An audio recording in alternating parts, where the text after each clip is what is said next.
तो एक कहावत है, टाइम जितना भी लगे, लेकिन आप अगर अपना शिद्दत से, अपना पूरा दिल से उसको मेहनत कर रहे हैं या उसका पाने के लिए ट्राई कर रहे हैं, तो वो आपको एक ना एक दिन मिल ही जाएगा। तो इसका एक सबसे बड़ा एग्जांपल मेरे सामने है अभी, अभी रिसेंटली 24 बैच में आया है एम्स गुवाहाटी में। एक्चुअली मैंने आपके वीडियोस देखे थे यूट्यूब पे। जब मेरे को एम्स मिल रहा था ना, तो आई वाज एक्सप्लोरिंग, क्योंकि मेरे को पहाड़ बहुत पसंद है। एम्स गुवाहाटी के आसपास इतने सारे पहाड़ है, सुंदर सुंदर, मौसम कितना अच्छा होता है। तो आपके वीडियोस मेरे को दिखे, अच्छा, काफ़ी हेल्पफुल थे यहाँ पहुँचने में, क्योंकि काइंड ऑफ दूसरी जगह है ना ये। यहाँ पर आप ही के उससे आए वीडियोस देख के, और काफ़ी आप इन पर्सन बहुत अच्छे हैं। मतलब वीडियोस में जैसे आप दिखते हैं उससे भी ज़्यादा हम्बल है आप और काफ़ी फ्रेंडली भी है। मज़ा आया आपसे मिलकर, बस दिल से। थैंक यू यार। तो और एक बात यार, मैं एक टेलीग्राम पे, मैं जो टेलीग्राम ग्रुप है, मैं उसमें एक न्यूली एक सीरीज जो स्टार्ट करूंगा सोच रहा हूँ। हर रोज मैं कुछ क्वेश्चन दूंगा और उसका आंसर भी मैं खुद ही दे दूंगा। वो क्वेश्चन रहेगा कोई भी, किसी भी जो क्या कहते हैं नॉमिनेटेड, जो एक फेमस इंस्टीट्यूट होता है जैसे आकाश, एलन, जो भी है, मैं उसके क्वेश्चन पे कॉम्प्रोमाइज करूंगा करके मैं रोज टेलीग्राम ग्रुप में 5 से 10 क्वेश्चन दूंगा, फिजिक्स, बायोलॉजी, केमिस्ट्री। और उस क्वेश्चन में हो सकता है जो आदित्य है जो 687 मिला है, उसके भी कुछ क्वेश्चन कंट्रीब्यूशन रहेगा। तो यार ऑब्वियसली उसको फॉलो करो। हमारा इंट्रोडक्शन थोड़ा सा हल्का सा एक शॉर्ट में। Actually my name is Aditya Raj. I am from Nalanda, Bihar, and this was my third attempt and second drop. First attempt कब दिए थे? मैंने अपना फर्स्ट अटेम्प्ट 12th के साथ दिया था। उसमें कितना मार्क्स आया था? उसमें काफी कम मार्क्स थे बॉस। इट वाज 218 मिला था। एक्चुअली बॉस क्या था कि 11th में मुझे पता ही नहीं था कि डॉक्टर बनने के लिए नीट भी देना होता है। उस टाइम पे जब मेरे को 12th में पता चला कि नीट देना है, ठीक है, तभी एमबीबीएस में एडमिशन मिलता है। तो 12th में मैंने कोचिंग नहीं की थी। फिर 12th की एग्जाम देने के बाद मैंने कोचिंग ज्वाइन किया। इम्प्रूवमेंट नहीं हो पाया। आई थिंक मैंने मतलब एफर्ट्स उतने ज्यादा नहीं लगा पाया था। वाराणसी, यूपी, वहां पे मैंने फिजिक्स वाला का जो पाठशाला था वहां पे ज्वाइन किया था, नया ही खुला था वहां पे। कि शुरुआत में I was very average student, मतलब कुछ खास ज्यादा मार्क्स मेरे आते नहीं थे। बस 12th में पता नहीं कैसे अच्छे परसेंटेज आ गए थे मेरे, बट एवरेज स्टूडेंट था मैं। तो वहां पे बहुत सारे बच्चे थे जिनके अच्छे मार्क्स आते थे। तो एक्चुअली एक टाइम है, मतलब वहां पे एक देयर वाज अ गर्ल, उसके बड़े अच्छे मार्क्स आते थे, शी वाज टॉपर, ठीक है, और मेरे कम नंबर आते थे, but somewhat it was just an attraction types. तो मेरा मन करता था कि मेरे क्यों कम मार्क आ रहे, वो मेरे से कैसे बात करेगी। सो दैट टाइम मैं मेहनत करने लगा था कि मैं नोटिस हूँ। सो वो मेहनत करते करते, इम्प्रोवाइज करते करते मेरे अच्छे मार्क्स आने लगे। अच्छा, एक तरफा भी सही, लेकिन मतलब हेल्पफुल हुआ था बहुत ज्यादा। यस तो ऐसा था तेरा जो फर्स्ट था उसका फर्स्ट ड्रॉप का जर्नी। तो फर्स्ट ड्रॉप में कितना मिला था? 518 मिला था। तो 518 में कोई कॉलेज मिला था उस टाइम पे? नहीं boss, actually I am from Bihar ना, सो बिहार का कट ऑफ बहुत हाई जाता है। अच्छा। सो उस टाइम पे तो आई थिंक 610 पे लास्ट मेडिकल कॉलेज मिला होगा, आई गेस 69 पे। सो बिहार में इट इज वेरी टफ। तो उस टाइम में मम्मी पापा ने नहीं बोला था कि तुम छोड़ दे, तेरे से नहीं होगा? कोई रिलेटिव ने कुछ नहीं बोला था? खुद से फील नहीं हुआ था जब मुझसे नहीं होगा, फर्स्ट ड्रॉप दिया? एक्चुअली बॉस, मेरा जो बैकग्राउंड है, जहाँ पे सभी जो है मेडिकल फील्ड में नहीं है, मतलब सभी बिजनेस फील्ड में।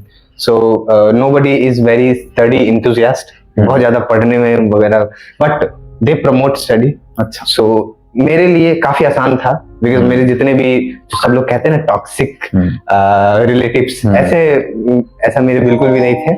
दे वर वेरी फ्रेंडली एंड उन्होंने काफी सपोर्ट किया। इवन मुझे फोन करते थे, मेरे को बताए थे मतलब मेहनत फैमिली बहुत ज्यादा सपोर्टिव था। हाँ, बहुत ज्यादा। ये बहुत बड़े एक हाथ होता है जिसमें एक स्टूडेंट को फैमिली सपोर्ट मिलना हर किसी में नहीं मिलता, लेकिन यार तुझे मिला, ये बहुत अच्छी बात है।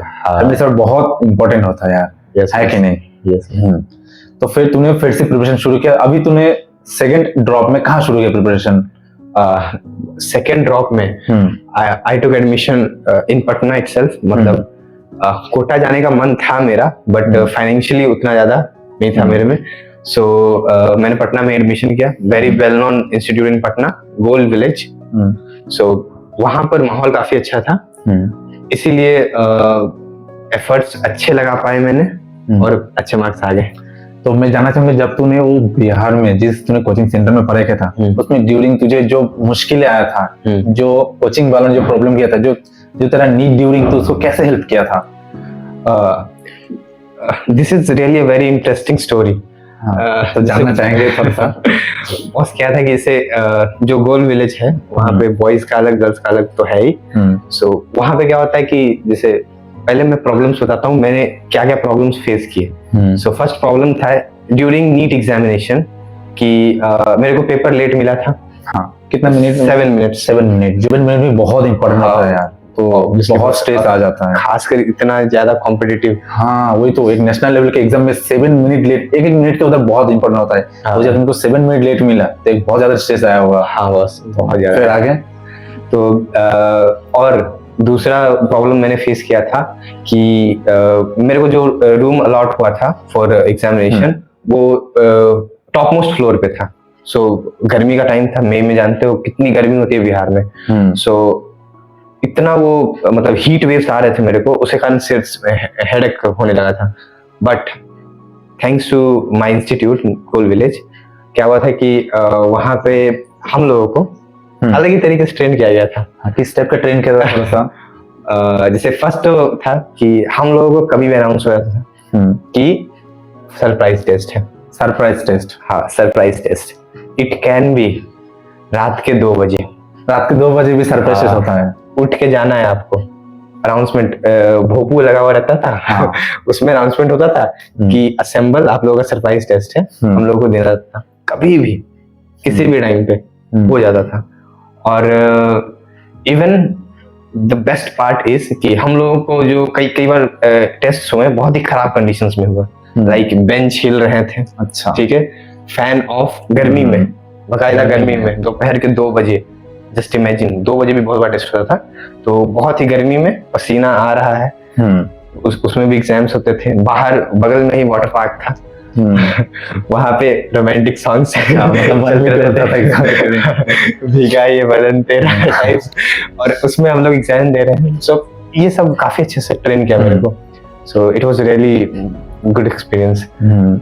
तो मतलब जो नीट के तुम लोग जो कोचिंग में थे वो तुम लोगों को बिना पंखे में गर्मी में एग्जाम देने देते थे? हाँ। और उसके बाद कभी भी रात को 2 बजे 5 बजे सुबह को 4 बजे जब लोग सोते हैं उस टाइम पे बुला के एग्जाम दिलाता था। तो यार वाकई में सरप्राइज ही था, और ये सरप्राइज टेस्ट इसलिए सच में किया जाता होगा। पहले हम लोग जनरली बहुत ही बुरा भला बोलते थे अपनी कोचिंग को, बुरा भला। सो बट जिस दिन एग्जाम हुआ ना उस दिन मेरे को वो प्रॉब्लम्स फेस हुए। उस दिन रियलाइज हुआ कि हाँ दिस वाज नीडेड एक्चुअली, क्योंकि एग्जामिनेशन सेंटर पे सबको सेम कंडीशंस नहीं मिलते। हाँ, बहुत सारे मतलब इश्यूज आते हैं, अलग अलग प्रकार के इश्यूज आते हैं। जैसे मेरे को तो अलग इश्यूज आए, आपको अलग इश्यूज आ सकते हैं। सो उसके लिए ट्रेन किया मेरे को। That is why I am very thankful that institute. तो मतलब नीट ग्रेजुएशन में बस प्रिपरेशन करना ही एक नहीं होता है ना, उसके साथ में जो बैकग्राउंड में कि तुम कैसे प्रिपरेशन कर रहे हो, तुम किस सिचुएशन में, किस एनवायरनमेंट में कर रहे हो, ये भी मैटर करता है। यस। उस टाइम में थर्ड अटेम्प्ट सेकंड ड्रॉप, इसमें कितना मार्क्स मिला था? Actually boss it was 692, but फिर वही एक फिजिक्स वाला क्वेश्चन जो था, हाँ, उसके कारण 5 मार्क्स मेरे कम हो गए। So 687। तो 692 या 687 बहुत अच्छा है। उसमें कितना रैंक बना था, all India rank? It was 4172। 4172। इसमें जो रैंक है वो अगर हम लोग का टाइम होता तो ये बहुत 1 to 100 के अंदर आ जाता है रैंक। तो ये बहुत अच्छा है यार। तो सच में रियली कांग्रेचुलेशन यार, इतना कष्ट किया तूने, इतना तुम लोगों को कोचिंग में कष्ट दिया, सरप्राइज टेस्ट दिया, उसके बाद तूने थर्ड अटेम्प्ट दिया, सेकंड ड्रॉप दिया। ये बहुत, उस टाइम पे शायद तुझे डिप्रेशन के भी मन हुआ था, लेकिन तू फिर भी लगे रहा यार। एक लड़की एक तरफा से ही तुझे बहुत हेल्पफुल किया, लेकिन तू सच में ले गया यार। हैट्स ऑफ टू यू यार, बहुत अच्छा किया तूने। और अब तू ये बता यार, फिजिक्स केमिस्ट्री बायोलॉजी तू कैसे पढ़ता था? उसको तू कोचिंग का मॉड्यूल पढ़ता था ना, बुक्स वगैरह भी पढ़ता था थोड़ा बहुत? ना एनसीईआरटी पढ़ता था, क्या पढ़ता था? एक्चुअली बॉस, बायो तो सबकी अच्छी होती है, अगर नहीं भी होती है तो ओनली एनसीईआरटी। कोचिंग में बहुत ज्यादा पढ़ाते हैं बहुत जगह पे। अच्छा। सो हम लोग को स्टिक रहना है एनसीईआरटी। कोचिंग से पढ़ के आओ, जो लगे कि जो फिर एनसीईआरटी पढ़ो, जो एनसीईआरटी में है उसी को बस पढ़ो। अच्छा, बाहर का मतलब लोगों को फर्स्टली जो प्रायोरिटी एनसीईआरटी को दिया जाता था। हाँ, जो बहुत लोगों ने ये गलती करता है, जो छोड़ देता था, एनसीईआरटी को छोड़ देते, बाकी सब करते हैं, लेकिन एनसीईआरटी को बहुत प्रायोरिटी दिया जाता था। यस, है ना? फिर ये कौन सा सब्जेक्ट तेरा सबसे ज्यादा वीकेस्ट था? मेरा एक्चुअली सबसे वीक मेरा फिजिक्स ही था। It was not weak, but मेरी सिली मिस्टेक ज्यादा होती है, इसलिए मैं उसको वीक कहता हूं। फिर इसको थोड़ा बहुत कैसे इंप्रूवमेंट किया?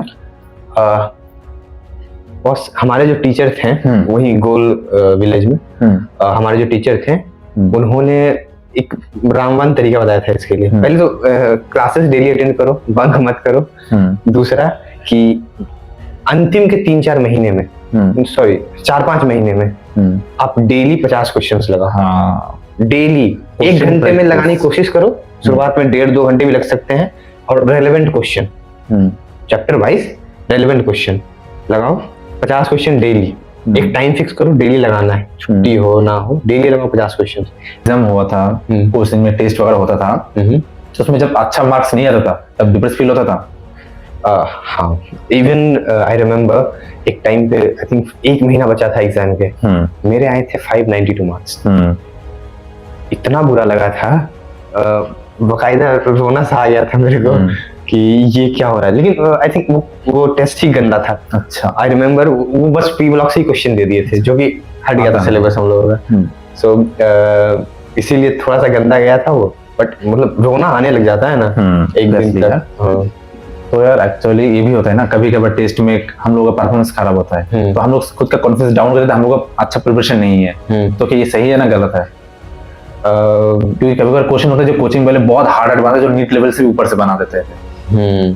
हाँ, इसीलिए सबसे ज्यादा जरूरी है कि ऐसे टेस्ट सीरीज को ज्वाइन किया जाए जो रेलेवेंट क्वेश्चंस बनाए, नीट के लेवल का बनाए। क्योंकि अभी तक जो नीट का पैटर्न है वो काफी इजी है। हो सकता है बाद में चेंज हो, आई डोंट नो, बट अभी तो बहुत इजी है, वैसे ही क्वेश्चंस लगाने हैं। तो क्वेश्चन ऐसे लगाओ जो मतलब अपना नीट लेवल का हो, बाहर के लेवल के मत लगाओ, है ना? नहीं तो फिर खुद डिप्रेस हो जाते हैं, फिर और मन नहीं करता दूसरों का, फिर पढ़ने का मन ही नहीं करेगा। हाँ, वही एक प्रॉब्लम है बहुत। कितना घंटे पढ़ते थे एकदम ऑनेस्ट? अगर हम ऑनेस्टली बताएं तो बिगिनिंग ऑफ ईयर, मतलब शुरुआत में जब एडमिशन वगैरह होता है हर जगह, कोचिंग में, हॉस्टल में जब जाते हैं हम लोग, तो शुरुआत के टाइम पे ज्यादा तो नहीं पढ़ते थे हम। कोचिंग क्लासेस, मैंने कोचिंग क्लासेस कभी बंक नहीं किए। ऑलमोस्ट सारे क्लासेस मैंने 100% अटेंडेंस के साथ, अगर कुछ इमरजेंसी है तो अलग बात है, बट मैं क्लासेस को 100% अटेंडेंस के साथ वो करता था। क्लास 5-6 घंटे हो गए, 1 घंटे अगर हो जाए तो बहुत अच्छी। क्लास कितना घंटे का चलता था? क्लासेस हम लोगों के 5 घंटे चलते। 5 घंटे चलता, 5 घंटे। उसके बाद कितना घंटा ऑलमोस्ट पढ़ता था? 1 से 1.5 घंटे, कभी कभी 2 घंटे। 2 घंटा। हाँ। तो मतलब 5 से 7 घंटा। हाँ, शुरुआत में 7 घंटा रेगुलर ऑलमोस्ट हो ही जाता था। हाँ, संडेज को छोड़।